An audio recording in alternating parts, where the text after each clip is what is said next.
Eh bien, bonsoir à toutes et à tous. Je suis très heureux de vous accueillir ce soir en tant que directeur de ce lieu et d'accueillir Amos Frappa pour cette première conférence sur Lyon, capitale de quoi. Et donc là, nous allons parler de la police, puisque à certains titres, Lyon peut prétendre à, disons, pas forcément une qualité de capitale, mais en tout cas une place éminente dans l'histoire de la police à Lyon, enfin en France. Donc Amos Frappa, qui est spécialiste d'Edmond Locard, dont il a rédigé une biographie récemment, spécialiste aussi de l'histoire de la police et des techniques d'investigation scientifique, va nous parler donc d'un certain nombre de sujets d'histoire du XXe et peut-être même du XIXe siècle concernant donc la police à Lyon. Et j'espère qu'à la fin de cette soirée, nous serons fixés sur le fait de savoir si Lyon peut prétendre à ce titre de capitale policière. Et si ce n'est pas le cas, je vous invite à retrouver les autres conférences de ce cycle, Lyon, capitale de quoi ? Vous avez un dépliant à l'entrée de la salle de conférence, si vous ne l'avez vu, en partenariat avec Lyon Capitale, qui présente une dizaine de thèmes. Tous ne seront pas explorés par le biais de conférences. Certains ne feront l'objet que d'un article dans Lyon Capitale, mais nous avons essayé de varier les plaisirs en parlant donc de police pour commencer, mais vous verrez, la liste est très éclectique. Lyon est capitale de beaucoup de choses apparemment. Et en tout cas, ce qui est important, c'est de profiter de ces titres parfois fantaisistes pour faire de l'histoire, et de l'histoire sous toutes ses formes. Voilà, je ne vais pas être plus long. Je vous laisse la parole et je vous remercie beaucoup de votre présence et donc de cette soirée qui s'annonce passionnante. Merci beaucoup et bonsoir à tous. Alors, je vais nous mettre dans les bonnes conditions. Voilà. Pour cette soirée qui est toute dédiée à la police, sujet d'actualité, qui l'est depuis longtemps, depuis même peut-être toujours, et peut-être encore plus aux archives municipales, puisque vous avez pu peut-être identifier ce document que je vous ai affiché pour lancer la soirée, qui est l'une de ces fameuses plaques en verre qui ont été restaurées par les archives municipales de Lyon, qui ont été reclassées, qui sont en cours d'indexation, qui sont l'un des joyaux des archives, l'un des, parce qu'il y en a beaucoup d'autres à découvrir évidemment, et qui nous permettent, vous voyez, de nous replonger dans l'époque. Alors l'époque, là, c'est les années 1930. Et grosso modo, vous avez là affaire à des forces de police lyonnaises qui sont appelées sur une scène de crime.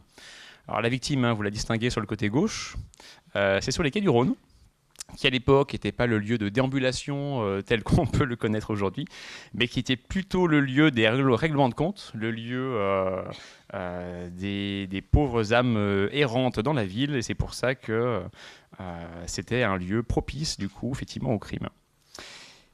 Donc c'est pour moi effectivement l'occasion de revenir, non pas seulement sur ces années 1930, mais sur 200 ans d'histoire, parce qu'en effet, lorsqu'on parle d'âme policière pour Lyon, eh bien, cela nous impose de revenir à une époque très lointaine, notamment l'époque révolutionnaire. Et quand on parle de police, évidemment, ça va nous amener aussi, dans cette soirée, à peut-être braconner sur d'autres territoires contigus que sont ceux des autres forces de l'ordre, parce qu'évidemment, la police coopère avec d'autres institutions, la maréchaussée, les gendarmes, évidemment, même les sapeurs-pompiers, les citoyens eux-mêmes, qui sont mis à contribution. Donc c'est pour ça que c'est une notion à prendre au sens évidemment très large. Donc, comme je vous disais, le premier temps, alors c'est écrit tout petit, mais rassurez-vous, je vais le dire pour le fond, effectivement, j'ai été un petit peu chiche en police d'écriture. Vous voyez que des fois, quand on fait la police, on se fait piéger sur ces basiques. Première époque. L'époque que j'ai intitulée « Une capitale nationale 1800, c'est-à-dire la Révolution, l'époque napoléonienne, 1870, c'est-à-dire la fin du Second Empire et le début de la Troisième République. Donc c'est une époque où, grosso modo, Lyon a acquis ce statut de capitale nationale, ce qu'elle n'avait pas du tout auparavant, à l'époque moderne. Et on va voir du coup ici pourquoi, dans quelles circonstances. Et évidemment, pour commencer, petit 1, une identité. Oui, je suis prof, hein, c'est pour ça que j'ai effectivement des plans en 3 parties, 3 sous-parties. Il faut m'excuser, je suis un peu formaté. Voilà, pour comprendre un petit peu en quoi il y aurait eu une cristallisation d'une identité policière qui se serait faite dans ces premières années qui auraient suivi la Révolution française de 1789. Alors bien sûr, quand on parle de police, on parle d'une réponse à un sentiment d'insécurité. Donc forcément, pour comprendre un petit peu comment la police s'est mise en place dans ces années, il faut revenir un petit peu sur le contexte. Et sur une image qui était accolée à Lyon, qui était celle d'une ville dangereuse. En effet, Lyon, durant la Révolution française, s'est rebellée. Elle s'est rebellée contre le pouvoir révolutionnaire par ses affinités monarchiques. Et dès lors, il y aurait une sorte de sentiment lyonnais rebelle, une sorte de lyonnitude, dirait Bruno Benoît, qui va rester chevillé au corps de la cité des Gaules jusqu'à aujourd'hui. Et évidemment, face à ce sentiment d'insécurité, il va y avoir tout un ensemble d'arsenal policiers qui va être mis en place. Et quand on parle d'insécurité, c'est pas seulement les années de la Révolution. C'est-à-dire que tout au long du 19e et même du 20e, il y a eu régulièrement des épisodes durant lesquels on s'est inquiété à Lyon. Alors quand je dis on, hein, c'est les élites évidemment, c'est pas le petit peuple, hein, parce que nos archives sont principalement des archives produites par les élites. C'est pour ça qu'il y a un biais qui, en histoire, demande à un traitement particulier. Et qui va donc, à divers moments de cette époque, être rappelé, cette insécurité, aux élites. Alors, par exemple, hein, il y a la sempiternelle révolte des Canuts, enfin, les 2 révoltes des Canuts, évidemment, année 1830. Vous avez aussi l'époque du Second Empire, lors duquel il y a eu peut-être quelques réactions parfois un peu hostiles à l'égard du nouvel empereur, hein, notamment à la Guillotière, qui à l'époque était déjà avec cette marque de périphérie un peu ouvrière, gauchiste, remuante, un peu comme ce qu'on a aujourd'hui malgré la gentrification. Ça a été le cas aussi durant la Commune en 1870, parce qu'il faut savoir qu'on parle beaucoup de la Commune de Paris. Seulement la Commune, la première commune en France, elle a été où? Elle a été à Lyon. Car en effet, c'est à la Croix-Rousse qu'elle a été, enfin, au pied de la Croix-Rousse plutôt, qu'elle a été proclamée avec un certain Bakounine. Et c'est pour ça, effectivement, que Lyon a réitéré cette espèce de rébellion qui la caractérisait. Au fil donc de ces événements, évidemment, il a fallu sécuriser la ville et renforcer ses moyens. Alors cette sécurisation, elle est passée par une matérialité qui aujourd'hui a un petit peu disparu, qui est bien sûr l'enceinte de fortification. Alors celle qui était côté est est devenue le périph', le boulevard de ceinture, mais côté ouest, elle est restée en partie cette ceinture, puisque vous avez encore aujourd'hui des scories de cette fortification militaire qu'on peut voir lorsqu'on se promène sur les quais de Saône, et dont vous avez une illustration ici, à partir d'un plan du début du 19e, et en rouge, les fortifications des années 1830. Et qui d'ailleurs était destiné tout autant à défendre la ville d'une éventuelle invasion qu'à défendre la ville d'elle-même. Parce que ce qui est intéressant à Lyon, lorsqu'on observe les murs, c'est qu'ils sont autant destinés aux forces d'invasion comme l'armée autrichienne de 1814 que contre ces fameux canuts ou ces ouvriers qui pourraient être tentés d'attaquer le pouvoir central, le pouvoir municipal. Donc ces fortifications évidemment demandent surveillance, et c'est pour ça que très tôt, dans le 19e post-révolutionnaire, tout un ensemble de moyens humains sont mis en œuvre. Et là, vous avez une image de ce que le Lyon de ce début 19e peut ressembler. Donc là, c'est la porte d'Ainay, au niveau du pont actuel qui a disparu, Il y avait évidemment une porte matérielle qui bloquait l'arrivée des uns et des autres, avec la colline de Fourvière que vous voyez au fond, et le mur qui est toujours aujourd'hui visible, et qui barrait l'entrée sud de la ville, puisque la partie de Perrache venait juste d'être construite par l'ingénieur Perrache, et donc c'était encore cette zone-là qui était le début réel de la ville, ou encore cette porte qui est vers l'actuelle place Morand, sur le Rhône, et qui donne accès à l'hôtel de ville. Alors, petite précision peut-être, c'est à la fois un monument d'envergure militaire, mais aussi d'envergure fiscale, puisque vous aviez sur ces différentes portes l'octroi qui était prélevé, c'est-à-dire la TVA, si vous voulez, les droits sur les marchandises qui entraient dans la ville. Il y avait une taxe qui était prélevée, et c'est comme ça, effectivement, qu'on pouvait s'assurer que la taxe soit bien dans les caisses municipales. Avec même d'ailleurs des personnes qui cherchaient à éviter ce système.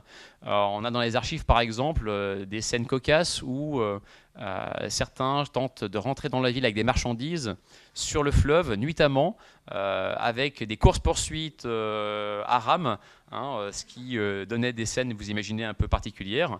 Voilà, donc c'est pour vous dire qu'il y avait tout un environnement et un fonctionnement qui n'est plus aujourd'hui d'actualité et qui créait, pour les Lyonnais qui vivaient à l'époque, un sentiment particulier lorsqu'ils déambulaient dans leur cité.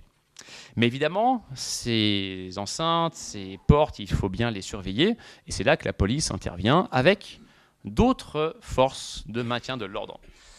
Alors là, vous voyez, je me suis amusé, parce que j'avais un peu de temps à perdre, à partir des archives municipales d'ailleurs, figurez-vous, donc vous pouvez tout à fait, si le cœur vous en dit, vous amuser à faire les mêmes recherches, parce qu'on a beaucoup de documents sur cette époque ici, à voir quels étaient les plantons, c'est-à-dire les effectifs qui étaient affectés à la garde des différentes portes ou affectés aux différentes patrouilles. Et comme je suis un garçon rationnel, j'ai affecté une couleur par force de l'ordre. J'ai mis les gendarmes en bleu, logique. J'ai mis l'armée en vert, côté treillis, évidemment. Et j'ai mis les pompiers et la garde nationale en rouge. Alors pourquoi les pompiers et la garde nationale? Parce que là, vous êtes face à une armée de citoyens.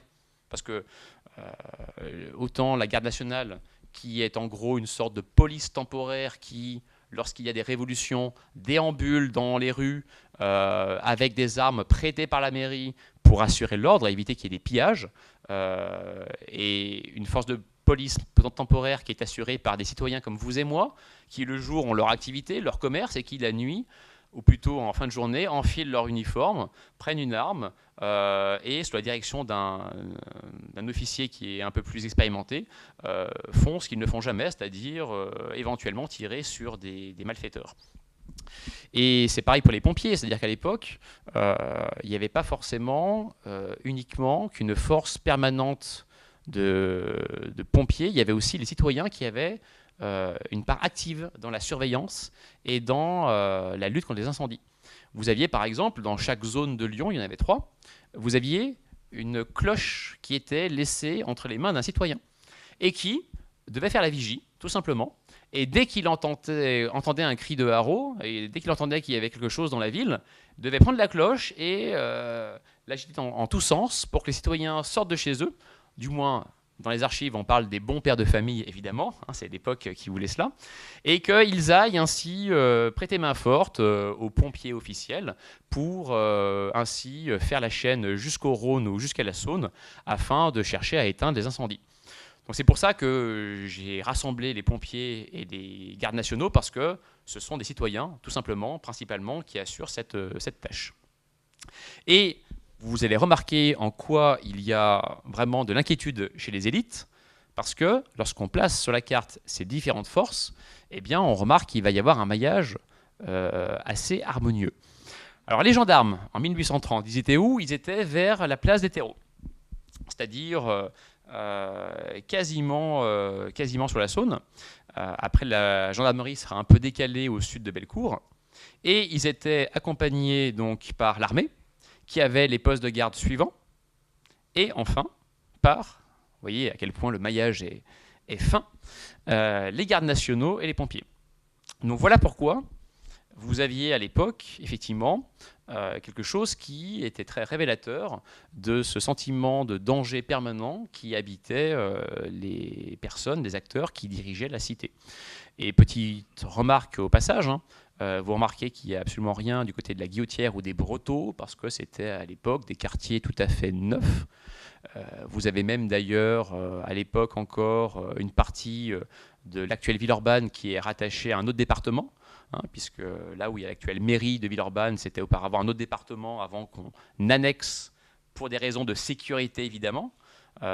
Pareil pour la Croix-Rousse et les Guillotières, hein, qui au départ étaient des communes et qui, à partir de 1852, ont été annexées parce que estimées comme étant trop dangereuses, parce que truffées d'ouvriers, et comme ce sont les ouvriers qui sont les plus sujets au crime, évidemment, pauvreté oblige et vice oblige, hein, c'est pour ça qu'on a ensuite, dans un second temps, cherché à maîtriser ces territoires. Donc voilà, ces forces de l'ordre, et noyées dans cette masse, j'ai envie de dire, la police qui était en nombre tout à fait limité. C'est-à-dire que vous avez à l'époque, en 1830, à peu près une dizaine de commissaires de police et 2 agents qui les épaulent. C'est-à-dire quasiment rien si on prend le ratio entre le nombre de policiers et le nombre d'habitants dans la ville. C'est pour ça qu'il y a effectivement tous ces moyens humains qui sont mis sur la table, outre la police, hein, pour réussir à assurer la tranquillité de la capitale des Gaules. Alors, évidemment, cette identité forte quand même qui se noue au début du 19e, qui est un peu antinomique, parce qu'à la fois réaction à une image un peu négative de la ville, mais avec des moyens qui restent néanmoins très mesurés, eh bien on va avoir une réponse qui, tout de même, est un peu décevante, parce que, à bien des égards, on va se dire qu'on a des moyens qui ne sont que l'écho, un peu affaibli, de ce qui peut se faire dans la capitale, la vraie capitale pour le coup, Paris. Alors, dans quelle mesure Lyon est-elle adossée, assujettie à Paris, sa rivale, ou du moins pas encore sa rivale, parce qu'à l'époque, elle ne pouvait pas vraiment être l'égale de Paris. Alors, l'un des éléments qui va faire effectivement, qui va donner l'impression que Lyon copie ni plus ni moins Paris, c'est une technique que vous connaissez bien aujourd'hui. Alors je vais prendre l'appellation actuelle pour après revenir à l'appellation de l'époque. C'est la police de proximité. Car en effet, quand on parle de cette expression, c'est quelque chose qu'on rattache à la fin du XXe, qui aurait été mis fin par Nicolas Sarkozy et qui aurait vu une police proche des citoyens, qui les connaît bien, qui va jouer au foot avec les jeunes des cités et qui a finalement un double visage, à la fois le visage répressif, parce que c'est bien ça le rôle principal. D'ailleurs, c'est ce que Nicolas Sarkozy avait à l'époque martelé lorsqu'il a justifié la fin de cette police de proximité, mais aussi un visage plus humain pour peut-être réussir par d'autres moyens à asseoir l'ordre. Eh bien, ce n'est pas une invention de la fin du XXe, c'est une invention du début du XIXe, et en effet, c'est Paris, en France, qui a été la première cité à avoir un tel maillage sous l'appellation de îlotage. Alors, îlotage, tout simplement parce qu'on coupait les quartiers de ville en îlots, en pâtés de maison. On affectait à chaque pâté de maison un policier et il devait effectivement circuler constamment dans cette zone avec un nombre de rues très, très limité. Alors c'était pratique, figurez-vous, parce que le commissaire, en l'occurrence, savait exactement qui était étranger au quartier et donc qui était peut-être plus suspect que les autres. Et comme il connaissait bien les gens, autant vous dire que le système de l'indication, qui évidemment date pas de la veille, mais qui en 1830 était déjà très utilisé, eh bien était parfaitement du coup à disposition du commissaire qui avait moult personnes capables de lui donner des informations. On parlait à l'époque de mouches, parce que, et en effet, avant de dire mouchard, on disait les mouches, parce que tel ce magnifique insecte, il pouvait, tout en discrétion, fixer dans un coin de la ville, observer les allées et venues, et ainsi ensuite en faire le rapport à la police.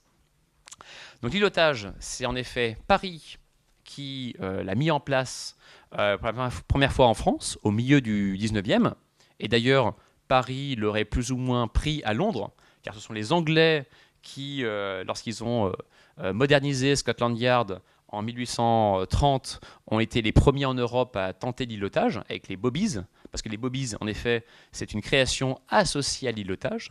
Et Lyon aurait, comme toutes les métropoles françaises de l'époque, Marseille également un peu plus tard, etc., aurait simplement singé cette bonne pratique parisienne.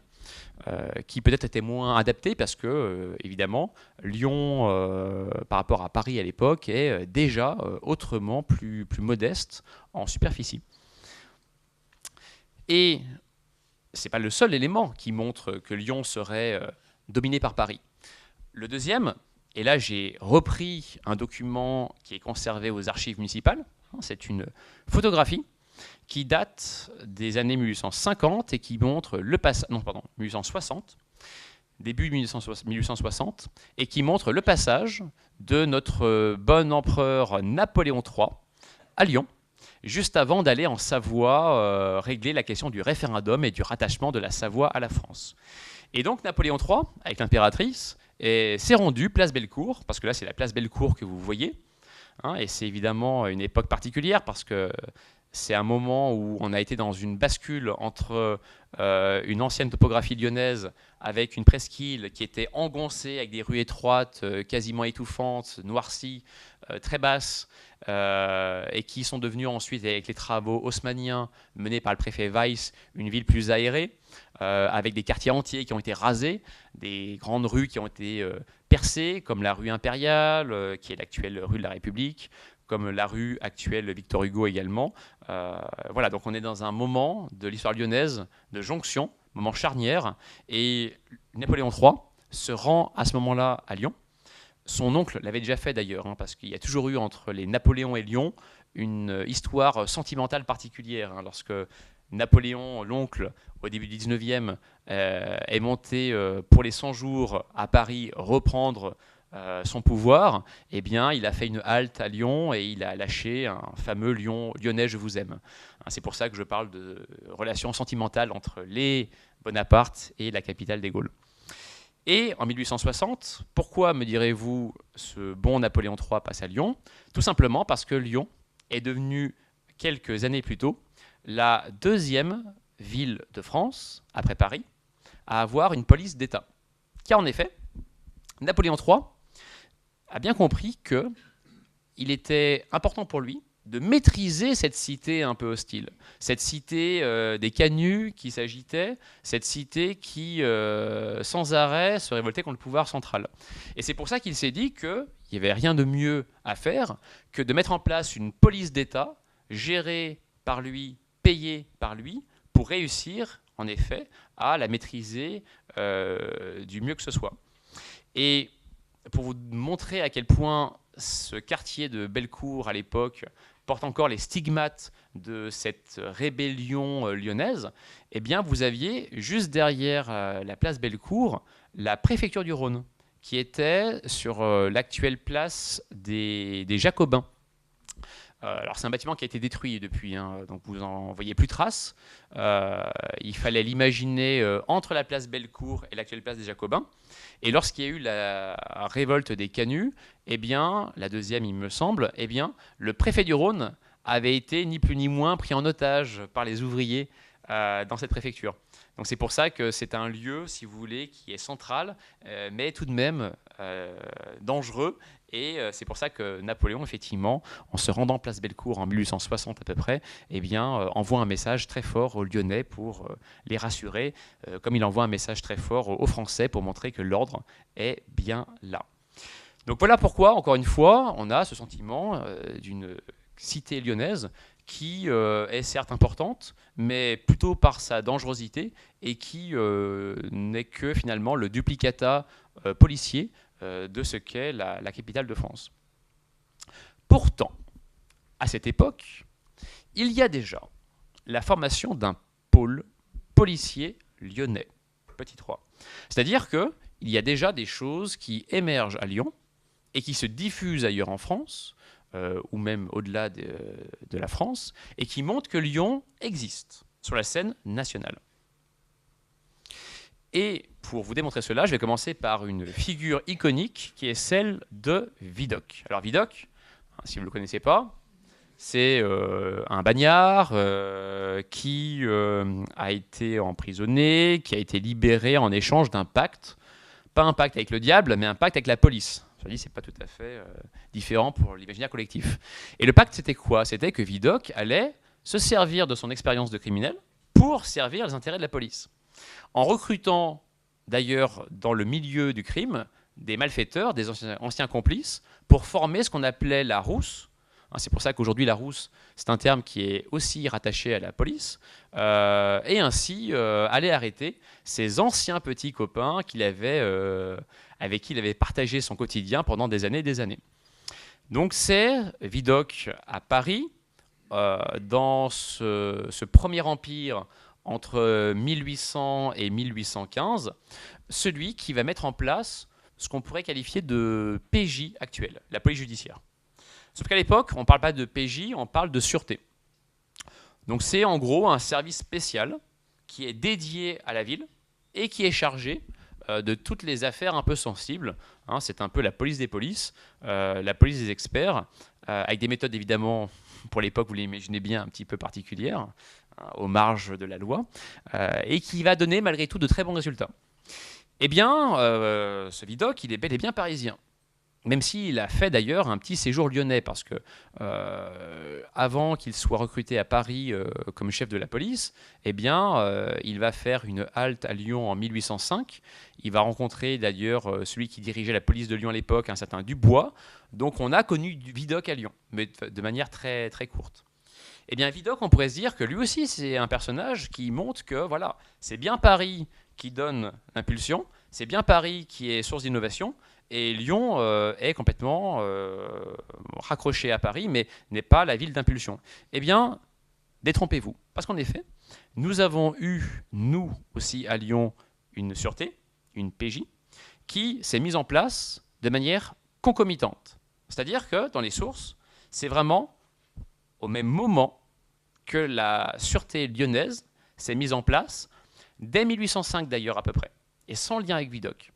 Mais avec une différence notable, c'est qu'à Lyon, ça a été une police officielle. C'est-à-dire, c'est un vrai commissaire de Lyon qui a été affecté à cette tâche, le commissaire Rousset de la Halle au Blé, c'est-à-dire le quartier qui est vers l'actuel Cordelier, et qui avait une mission, en plus de ses fonctions de contrôle de son arrondissement, c'était de former une petite brigade avec des agents pour s'occuper des affaires graves de la cité.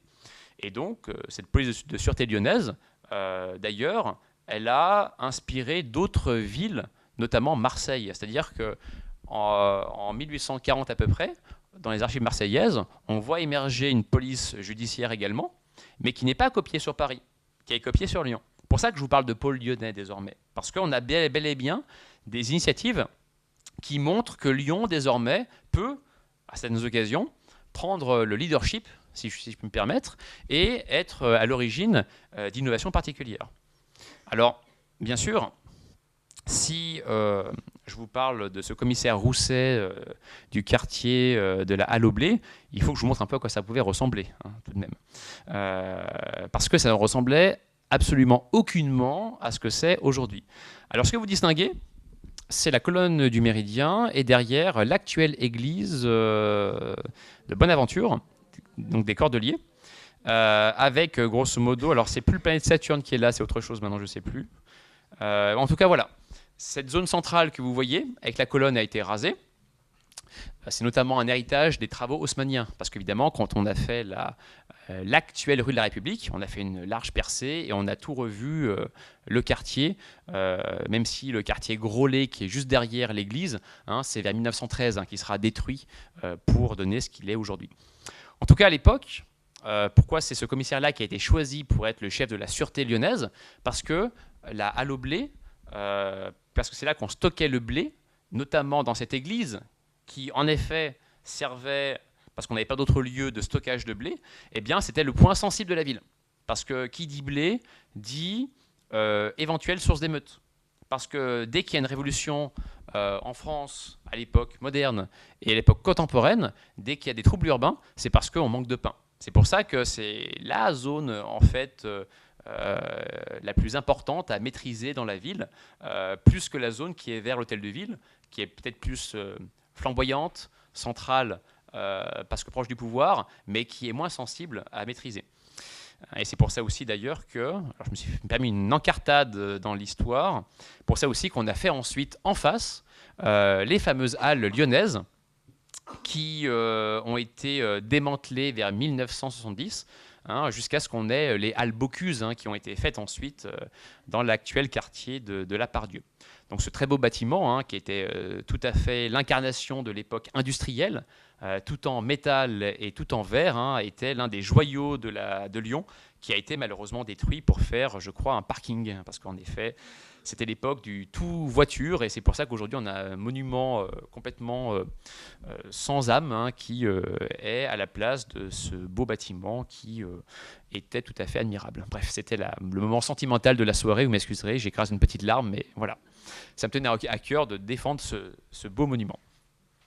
Donc, la sûreté, exemple montrant que Lyon peut effectivement être tout à fait notable en matière de police. Mais après, voilà, c'est un élément très, très isolé finalement, vous voyez, c'est pas quelque chose qui, malgré tout, fait de Lyon la capitale nationale. Mais c'est quand même, aux côtés de Paris, désormais, une ville d'importance. Parce que c'est une ville qui peut donner des idées à d'autres cités comme Marseille, mais également Toulouse, parce que Toulouse aussi, d'ailleurs, a repris le modèle lyonnais de sûreté.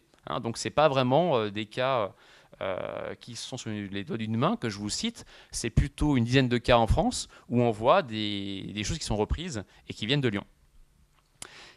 Mais là, nous ne sommes qu'à une échelle nationale, si vous voulez. Il y a un palier à franchir qui est le palier international, et qu'on va franchir à la faveur d'un changement de régime, c'est-à-dire les années 1870, lorsqu'on va passer du Second Empire de Napoléon III à la Troisième République. Donc, second moment, époque où Lyon accède au rang de capitale internationale, avec tout d'abord l'émergence de ce qu'on a qualifié dès l'époque, et de ce qu'on qualifie encore, d'école lyonnaise. Alors, école lyonnaise de quoi ? École lyonnaise de criminologie. Mais vous allez voir que c'est tout à fait lié à la police. Alors, cette école lyonnaise de criminologie, son centre, à l'époque, c'est ça, ce bâtiment, qui est l'actuelle fac Lyon 2, Lyon 3, et qui était à l'époque la fac de médecine. Puisqu'on est passé d'une faculté centrale de médecine à une vraie faculté d'ampleur de médecine et de pharmacie. Et c'est comme ça que Lyon, comme d'autres villes en France, s'est doté vraiment de cours dignes de ce nom, avec des moyens qui étaient autrement plus importants. En gros, pour aller vite, vous avez eu à la fin du 19e une réforme universitaire d'ampleur qui s'est étalée jusqu'au début du XXe et qui a complètement changé le paysage universitaire français. Eh bien, c'est dans cette fac de médecine qu'on va avoir en effet l'émergence de cette école lyonnaise de criminologie, avec un homme, Alexandre Lacassagne. Alors c'est lui. Alors, non pas qu'il ait commis un crime, rassurez-vous, parce que là, vous le voyez comme un malfaiteur encarté, photo face profil, photo réalisée en 1891. Mais je vous rassure, c'est une photo qui a été faite par son ami, un certain Alphonse Bertillon, puisque les deux hommes, Bertillon et Lacassagne, étaient liés d'amitié depuis les années 1880 à peu près, depuis que Lacassagne avait fait ses classes militaires au Val-de-Grâce, ayant à l'Académie des sciences de Paris fréquenté le paternel de Bertillon. Et c'est comme ça que les deux hommes avaient depuis gardé un lien qui est devenu très étroit lorsque Lacassagne s'est intéressé de plus près à la police.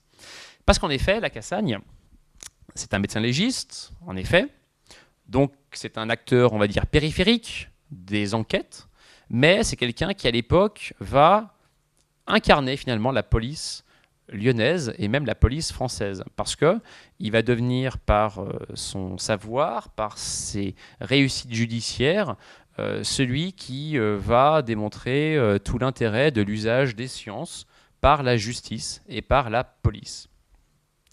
Et donc, il va le faire avec d'autres personnes, comme Bertillon, puisque effectivement, Bertillon à Paris, au même moment, crée ce qu'on qualifierait de PJ aujourd'hui, mais plutôt d'identité judiciaire à l'époque, avec des méthodes scientifiques qu'il va appliquer aux malfaiteurs. Et là, vous en avez un exemple, puisque là, c'est la technique de la mensuration et de la photo judiciaire, c'est-à-dire qu'on va mesurer une dizaine de membres de votre corps, parce qu'on estime que passé l'âge de 20 ans, comme il n'y a plus de croissance, eh bien on pourra au centimètre près savoir si on a affaire au même bonhomme. En gros, ceux qui avaient pour habitude de se raser la moustache ou de se laisser pousser les favoris pour changer de tête et pour ne pas être identifiés comme récidivistes, eh bien désormais, à cause de Bertillon, ou plutôt grâce à Bertillon, ils vont être confondus par la justice. Donc ça a été une grande avancée de Bertillon, et la Cassagne, lui aussi, va contribuer à mettre en œuvre tout un tas d'éléments scientifiques qui vont permettre à la police de se démarquer en France par rapport à ce qu'on fait à l'étranger. Et pourquoi est-ce qu'on parle d'école lyonnaise de criminologie? Parce que la Cassagne, c'est avant d'être un criminaliste, avant d'être un policier, c'est un scientifique qui s'intéresse aux criminels. C'est un criminologue, c'est-à-dire quelqu'un qui va chercher à comprendre le phénomène criminel. Pourquoi est-ce qu'on devient criminel? Est-ce qu'on est criminel? Et sa grande théorie, c'est que le crime est construit avant tout par le milieu social. En gros, c'est votre famille, c'est votre quartier, c'est votre ville qui va faire de vous ce que vous êtes, plus qu'un héritage atavique qui vous aurait été légué par vos aïeux. Et c'est quelque chose qui va faire date parce qu'évidemment, cette théorie va s'opposer à la théorie dite de l'atavisme qui est défendue au-delà des Alpes par un certain Cesare Lombroso, en Italie donc, et qui va faire qu'on va avoir une opposition entre l'école lyonnaise, l'école turinoise, l'école française et l'école italienne.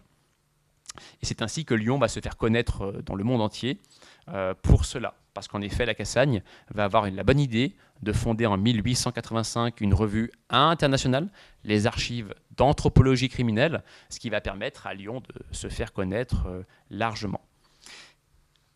Pour le domaine, non pas de la criminologie, mais de la criminalistique, de la police judiciaire, vous avez tout un tas d'affaires qui vont permettre à la Cassagne de faire la renommée lyonnaise. L'affaire qui vraiment va être peut-être le début de son succès, c'est celle-ci, l'affaire dite de la Malle à Gouffé.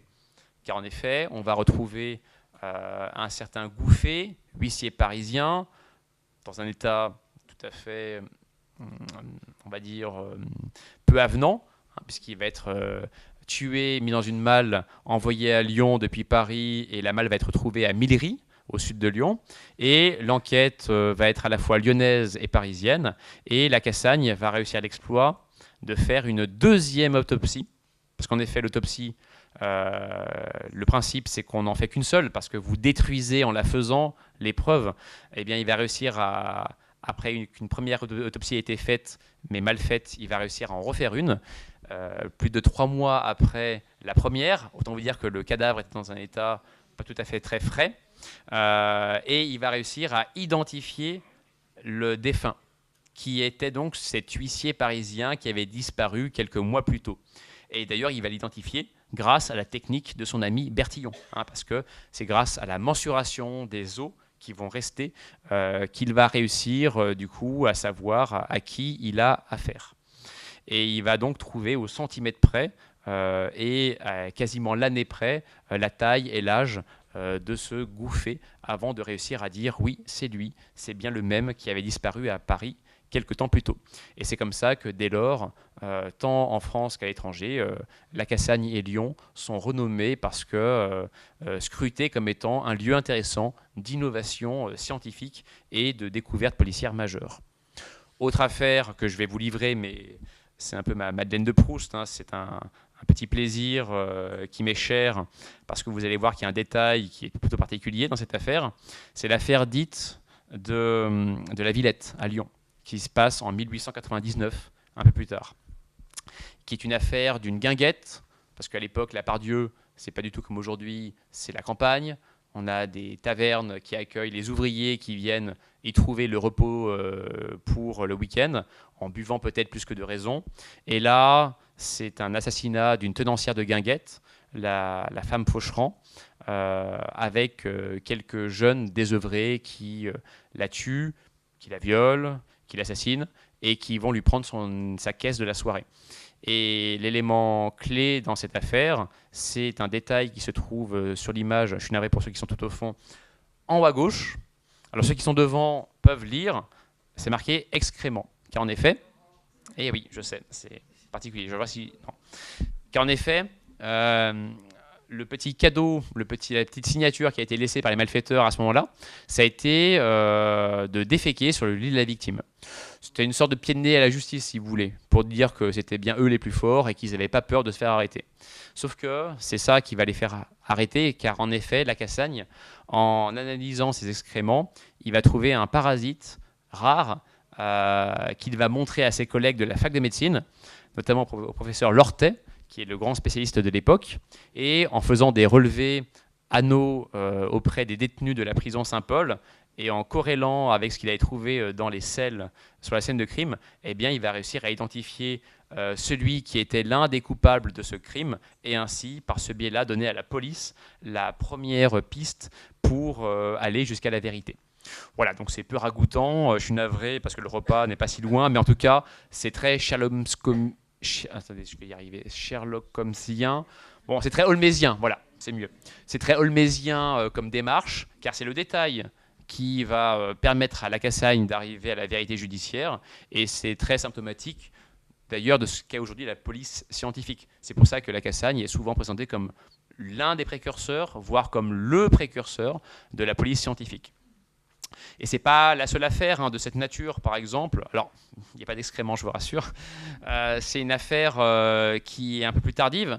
C'est l'affaire du fameux tueur en série Riquetto, qui œuvrait à la Guillotière, qui a été arrêté en 1901 dans le 5e arrondissement, avec la dernière victime que vous voyez là, dans un état tout à fait, là aussi, pas très frais, puisque c'est le squelette qui a été expertisé par la Cassagne. Et là, ce qui est intéressant, c'est que la Cassagne a étudié les insectes nécrophages. En gros, c'est l'entomologie médico-légale, l'un des éléments clés de la police scientifique d'aujourd'hui, qu'il a réussi à utiliser en pouvant, grâce à cela, trouver exactement quand la personne avait été assassinée et trouver aussi si le corps avait été déplacé. Parce que forcément, les insectes nécrophages sont liés à un milieu, et si on tue quelqu'un dans un milieu particulier, genre marécageux, et qu'on déplace le corps, eh bien on peut, comme cela, par l'étude des insectes nécrophages, voir s'il y a eu effectivement cette espèce de tentative de changer le lieu qui a été opéré par le malfaiteur. C'est pour ça aujourd'hui d'ailleurs que vous avez ce qu'on appelle les fermes des morts aux États-Unis, c'est-à-dire des espaces agricoles où on met des cadavres en décomposition pour voir un peu comment les insectes nécrophages se développent. Donc c'est très américain, c'est pas très efficace d'ailleurs parce que forcément on a une sorte de microcosme tellement particulier que c'est pas les conditions normales, si vous voulez. Donc les chercheurs français critiquent largement cette technique, mais en tout cas vous voyez que là on est dans le début de cette histoire de l'entomologie médico-légale, et c'est bel et bien notamment à Lyon que cette histoire s'est au début nouée. Donc voilà pourquoi Lyon, effectivement, à l'époque, grâce à la Cassagne, a réussi à dépasser de ce statut de capitale nationale pour arriver à ce statut de capitale internationale. Mais elle a également, dans la foulée, été une ville internationale qui a été un modèle. C'est-à-dire qu'elle a non seulement été réputée et elle a non seulement intéressé d'autres acteurs en Europe ou dans le monde, mais elle a aussi servi d'élément pour reproduire un système un peu...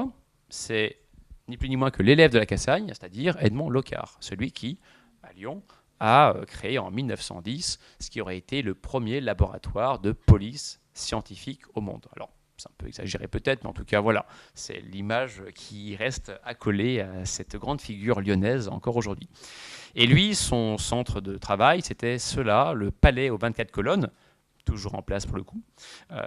Sauf qu'il n'avait pas une place très notable, hein, il était sous les combles. Donc c'était pas la belle part du palais de justice.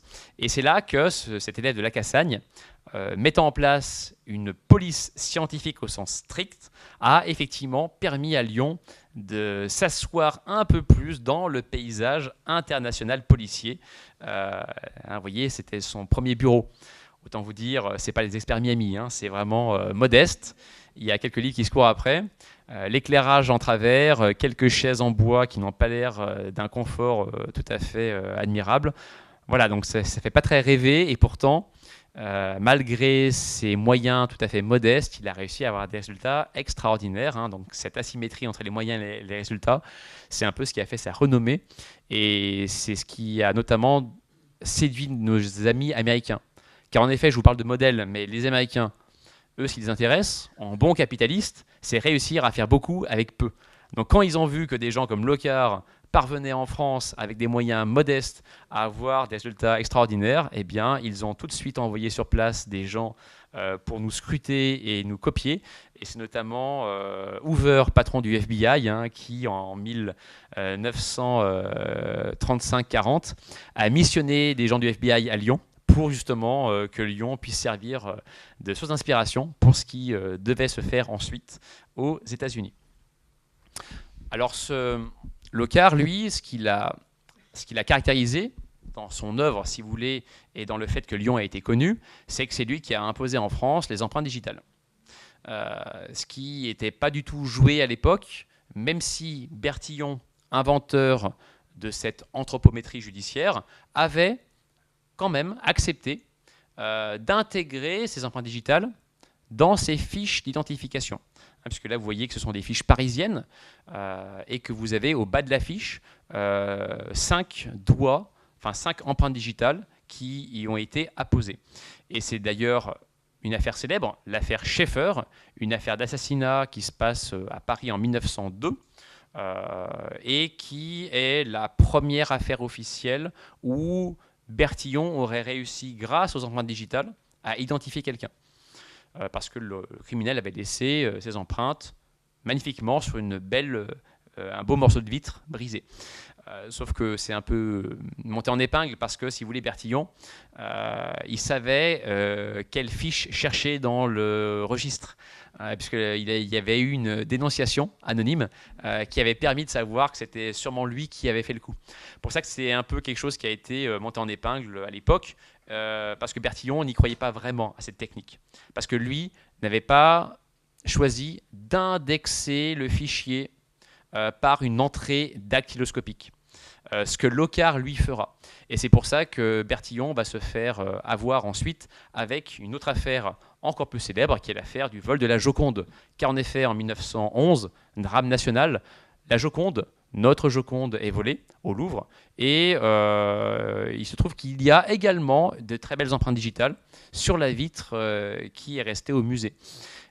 Bertillon s'escrime à faire la recherche, mais comme il n'y a qu'une entrée alphabétique et une entrée anthropométrique, eh bien, il ne parvient pas à identifier la personne, alors même, et c'est là où c'est fort, que le malfaiteur qui avait volé le tableau, un certain Perugia, avait été encarté par la police parisienne. Donc en gros, on avait l'affiche, on avait l'empreinte digitale de Perugia, on avait l'empreinte digitale au Louvre, mais on n'a pas réussi à faire le raccord des deux.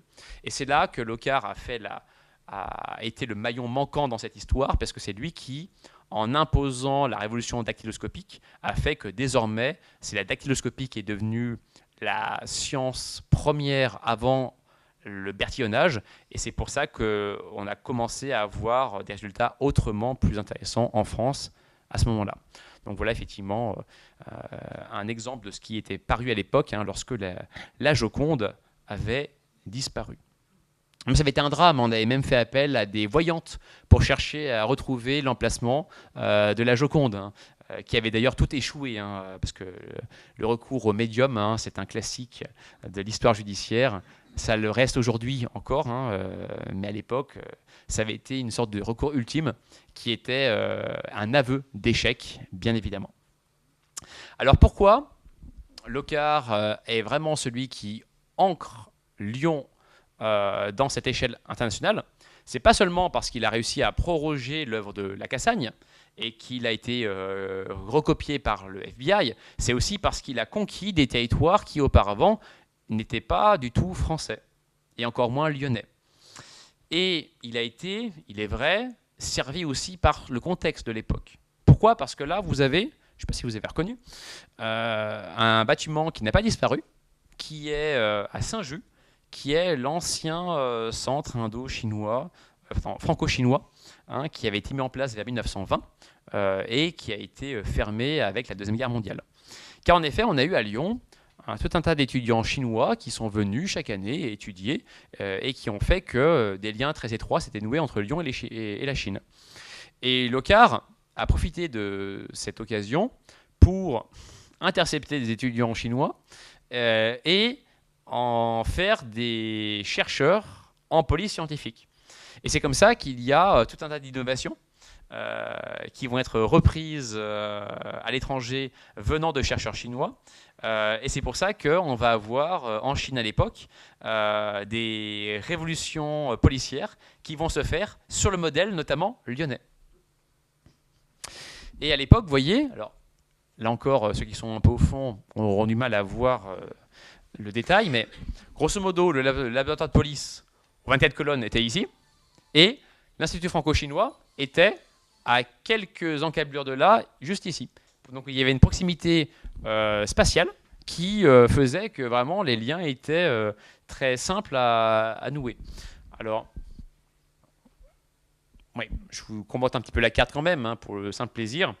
Vous aviez à l'époque la morgue de Lyon qui était ici, dans l'actuelle rue Pasteur, au niveau de la fac Lyon 2, Lyon 3. Un héritage de la Cassagne, si vous voulez. Et vous aviez les Brigades du Tigre, qui étaient à l'époque au début de la montée de Choulan. Voilà. Pour vous remettre dans le contexte de ce Lyon de 1920 à peu près. D'accord ? Donc, Locard s'est saisi de cette opportunité pour réussir à nouer des liens étroits avec des territoires asiatiques, hein, notamment grâce à cet étudiant qui s'appelle Lung Hui-Fan, qui a été chercheur au laboratoire entre 1927 et 1933, grosso modo. Vous le voyez là avec le petit cercle rouge qui l'identifie, qui était spécialiste du relevé des empreintes digitales. Donc c'était là encore lié à la dactyloscopie, hein, son travail. Et c'est lui qui notamment a introduit en Chine, dans les années 1930, lorsqu'il est rentré chez lui, tout un tas d'innovations lyonnaises.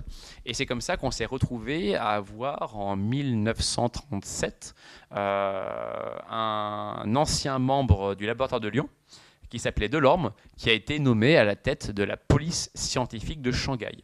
Donc voilà pourquoi l'exemple de la Chine est fort intéressant, parce qu'il montre que Lyon vraiment a eu une couverture géographique d'influence très large qui allait de la Chine aux États-Unis, en passant par l'Afrique, par l'Europe du Nord avec Stockholm et un autre ancien stagiaire qui s'appelle Söderman, Harry Söderman, qui lui aussi était très, à l'époque, actif et qui a été très important pour la police mondiale, hein, puisqu'il a été l'un des pionniers de Interpol. Donc voilà pourquoi, effectivement, Lyon a été vraiment majeur. Mais, sur ces entrefaites, arrive la Deuxième Guerre mondiale. Et là, c'est le drame. Car en effet, la Seconde Guerre mondiale a été un coup d'arrêt à cette magnificence lyonnaise. Coup d'arrêt parce qu'évidemment, le laboratoire de Locard, par exemple, met ses activités, enfin réduit la voilure de ses activités. Il ne disparaît pas.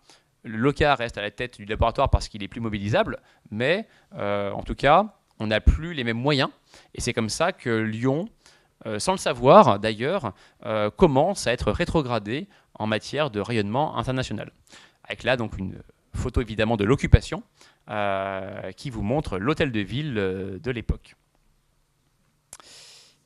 Et donc, malgré tout, même s'il y a eu une époque un peu sombre de l'occupation où on a été moins actif et on a commencé à décliner, on a malgré tout eu quelques institutions qui restent célèbres et qui font notre identité policière, comme l'ENSP de Saint-Cyr au Mont-d'Or. Parce qu'en effet, là vous êtes à Saint-Cyr, c'est une photo actuelle, hein, elle doit dater d'il y a 10 ans à tout casser, qui vous montre un bâtiment, l'école des commissaires de police, qui a émergé durant cette époque de l'occupation, puisque c'est en 1941 que l'école a été officiellement créée.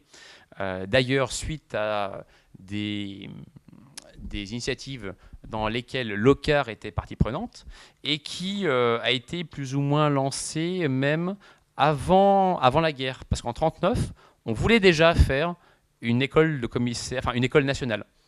En gros, ce que j'essaie de faire là, par mon discours, c'est détacher le régime de Vichy de l'ENSP. Parce qu'on pourrait se dire que c'est une création vichiste et donc un petit peu sale. Pas du tout. Hein, ça a été lancé avant Vichy. Et il y avait même d'ailleurs au tout début l'installation de l'école dans l'actuel hôtel des Postes à Bellecour, hein, avant qu'on soit installé à Saint-Cyr au Mont-d'Or. Et c'est en 1941 seulement qu'on a réussi à faire une école vraiment en chair, enfin en pierre et en ciment, dans un bâtiment qui n'a pas vraiment évolué depuis. Donc c'était pour nuancer un petit peu cette époque sombre où Lyon aurait commencé à décliner. Mais ce déclin, malgré tout, il arrive. Il arrive, c'est le troisième temps, 1944 jusqu'à aujourd'hui, avec, petit 1, une dynamique évidemment brisée. Car en effet, lorsque l'occupation s'achève et lorsque la libération est actée en septembre 1944 à Lyon, parce qu'on a fêté récemment l'anniversaire de la libération, parce qu'on est en 2024, eh bien, on sent bien que les choses ne sont plus les mêmes qu'avant, et que Lyon n'a plus la renommée d'antan. Alors ce bon vieux Locard, il est encore en poste, mais il est un peu vieillissant, c'est-à-dire qu'il a moins d'idées, c'est logique. Hein, c'est quand même l'un de ceux qui aura eu la longévité la plus grande en matière de police française. C'est-à-dire que Locard, grosso modo, il entre dans le métier plus ou moins vers 1902, lorsqu'il commence à s'intéresser aux empreintes digitales, et sa retraite, c'est 1951. Donc il va avoir un demi-siècle d'occupation du terrain, ce qui est inédit. Hein, et Locard, donc, après la guerre, il commence à préparer son départ. Il pense d'ailleurs d'abord s'appuyer sur son fils, Jacques Locard, pour passer le flambeau familial dans la direction du laboratoire de police, ce qui ne se fera pas pour des raisons particulières, même dramatiques, parce que Jacques Locard, suite à une attaque cardiaque, effectivement, va mourir très jeune et ne pourra pas prendre le poste. Et là, vous avez un Locard, effectivement, la veille de son départ officiel, qui d'ailleurs scrute. Je ne sais pas si vous avez reconnu, hein, c'est une pièce, très belle pièce qui est au musée de criminalistique de l'ENSP, que vous pouvez encore voir aujourd'hui, hein, qui est une maquette qui a été faite par des détenus, maquette qui avait été offerte à la Cassagne, qui a été transmise à Locard. Hein, donc allez voir le musée de l'ENSP et vous aurez accès à ces trésors, hein, qui viennent de Locard et qui ont été donnés à l'ENSP de Saint-Cyr à peu près en 1960. Donc Locard vieillissant, Locard sur le départ, et donc la dynamique est cassée parce que celui qui prend sa suite, c'est un certain Bourret, qui est le chef de l'IML lyonnais, l'Institut médico-légal, et qui prend un peu le contre-pied de Locard. Parce que Locard, grosso modo, dans son portrait robot de son successeur, avait dit « tout sauf un médecin légiste ». Je sais bien, Locard est un médecin légiste, mais médecin légiste contrarié. C'est-à-dire que Locard est venu à la médecine légale par hasard. Il avait même la réputation d'avoir une sainte horreur du sang, ce qui était un peu fâcheux pour un médecin. Et il avait estimé qu'un médecin légiste n'était pas dans les bonnes dispositions pour prendre sa suite. Et Bourret étant un médecin légiste, évidemment, eh bien là, c'est vraiment le pire scénario qui se produit. Et c'est pour ça qu'il n'y a pas eu du tout d'héritage transmis à son successeur, et que tous les apports qui avaient eu lieu à l'époque de Locard, eh bien, finalement, n'ont pas trouvé d'heureux lendemain avec Jacques Bourret.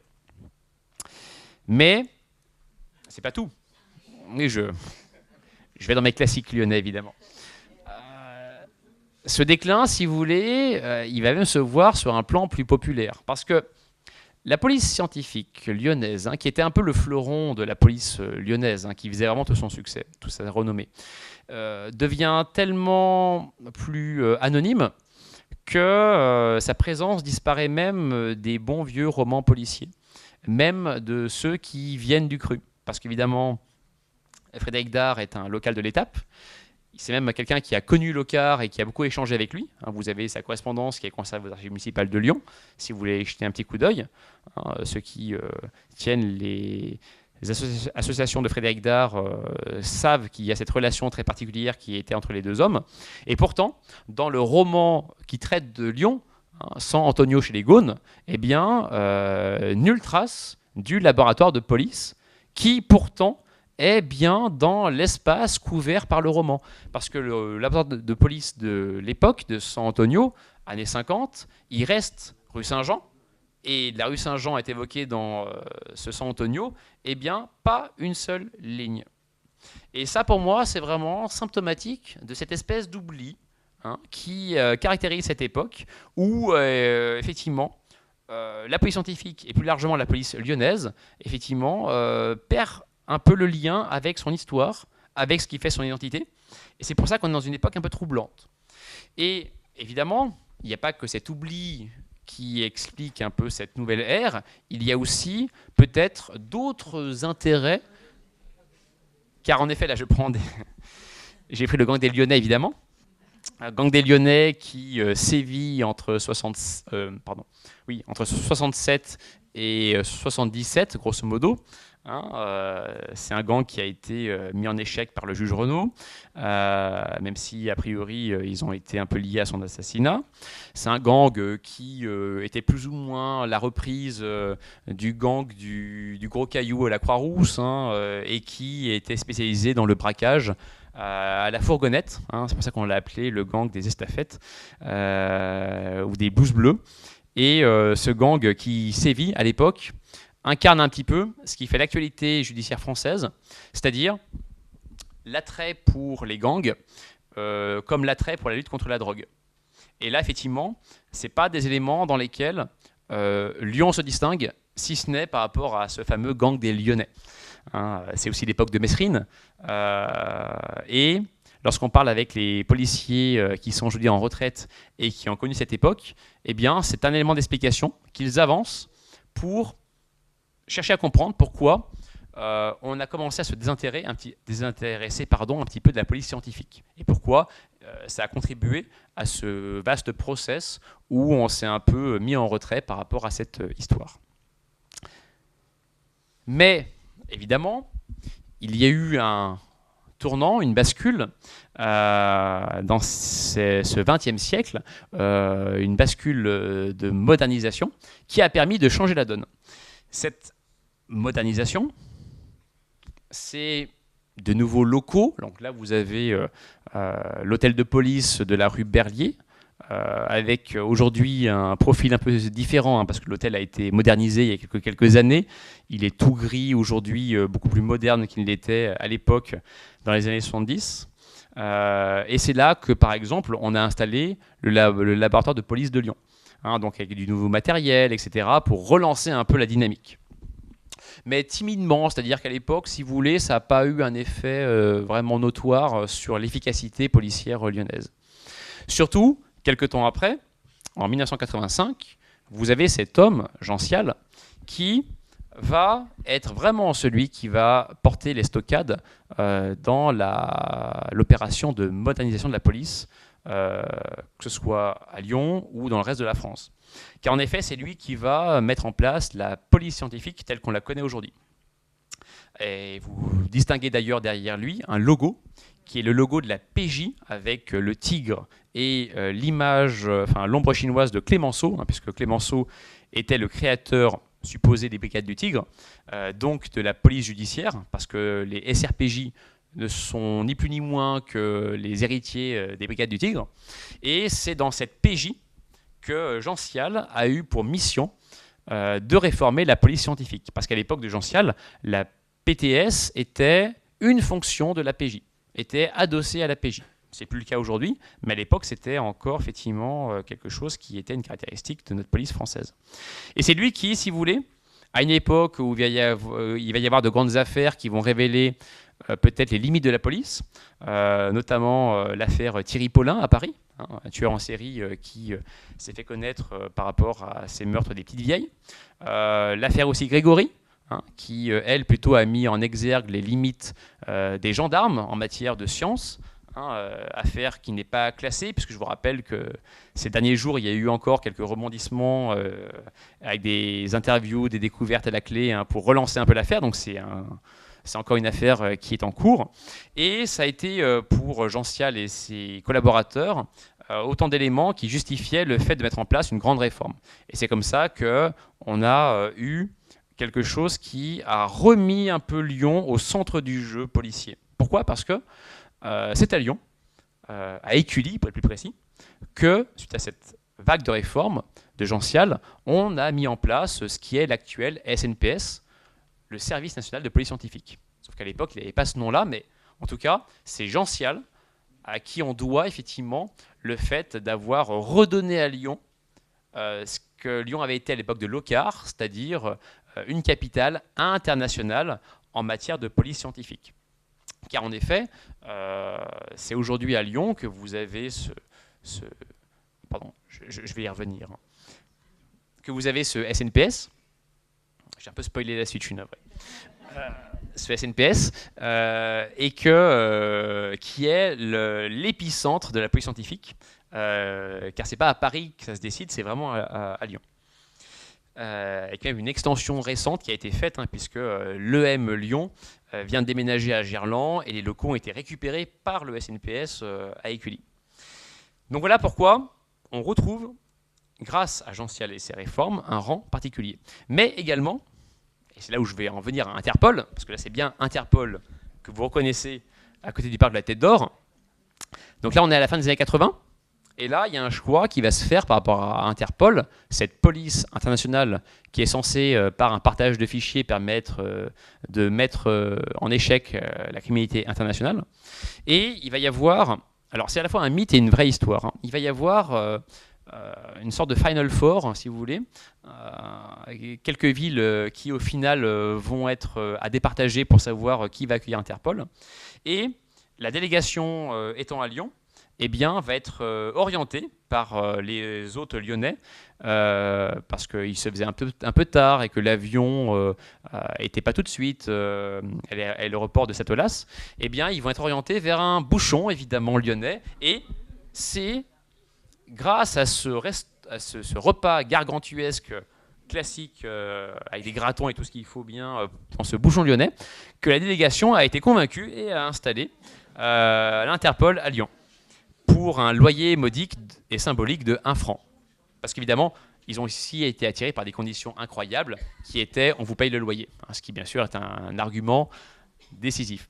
Alors je vous dis que c'est quelque chose qui n'est pas qu'une anecdote, parce qu'il y a quelques années, je ne sais pas si vous avez lu cette revue, il y a un numéro des rues de Lyon qui est sorti sur Interpol. C'est une BD qui sort de façon régulière sur un aspect de l'histoire de Lyon.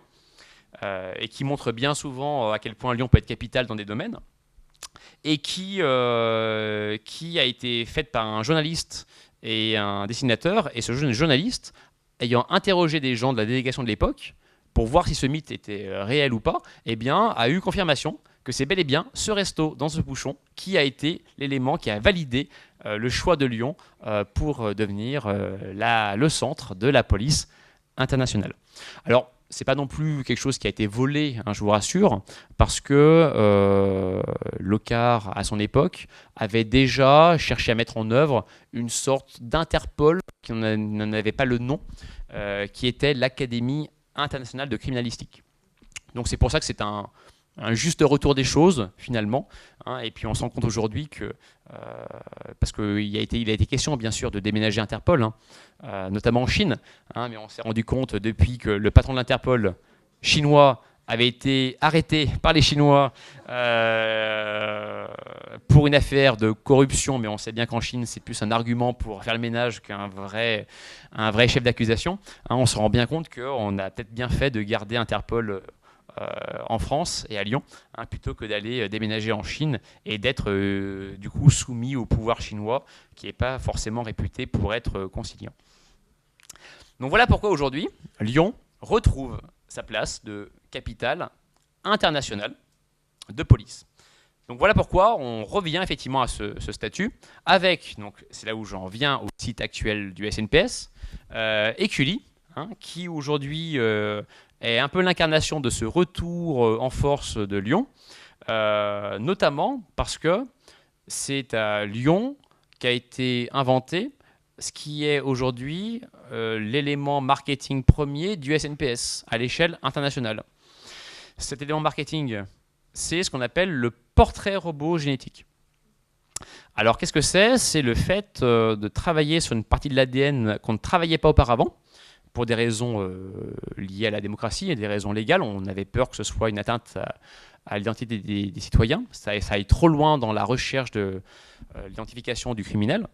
Et donc, on a franchi le pas à Lyon en 2011 à la faveur d'une histoire de violeurs en série dans le 8e arrondissement. Et donc, on n'arrivait pas à trouver le violeur, et c'est par l'ADN et le portrait robot génétique qu'on a commencé à émettre l'idée qu'en récupérant cet ADN, peut-être qu'on pouvait retrouver comment un portrait robot finalement, la couleur des yeux, etc., pour voir un peu à qui on avait affaire. Alors, ça n'a pas été très concluant à l'époque, parce que le portrait robot qui est ressorti était très commun. C'était grosso modo homme de 40 ans, plutôt européen, enfin bref, voilà, c'était un peu monsieur tout le monde. Et c'est avéré d'ailleurs à l'époque, c'était un chauffeur TCL qui était le criminel. Et à l'époque, ça a fait grand bruit parce que le parquet, qui vous le savez est dans le domaine judiciaire la partie qui est soumise à l'État et qui contrôle la police, parce que quand, grosso modo, il y a une bavure policière, eh bien c'est le procureur, donc le parquet, qui s'occupe de régler cette question-là. Eh bien le parquet à l'époque, le procureur de la République s'était opposé à l'usage de ce portrait robot génétique parce qu'il estimait que c'était une atteinte, effectivement, aux droits civiques dont on pouvait bénéficier. Donc il y a eu un bras de fer qui était gagné par la police, et c'est comme ça qu'on a imposé cette technique et qu'elle est devenue notre marqueur à l'international. Parce qu'aujourd'hui, effectivement, c'est ça qui caractérise la force de frappe policière française à l'étranger en matière d'innovation. Ce n'est pas la seule, il y a plein d'innovations, il y en a même légion, puisqu'il y a même régulièrement un salon qui met à l'honneur ces innovations qui sont ainsi trouvées. Mais en tout cas, voilà, c'est la principale, et c'est à Lyon, là encore, avec une affaire lyonnaise, que cela a été trouvé. Donc finalement, en guise de conclusion, qu'est-ce qu'on pourrait dire de cette histoire qui court sur 200 ans? C'est que Lyon est, oui, c'est pas par chauvinisme qu'on va l'affirmer, est bel et bien une capitale internationale en matière policière.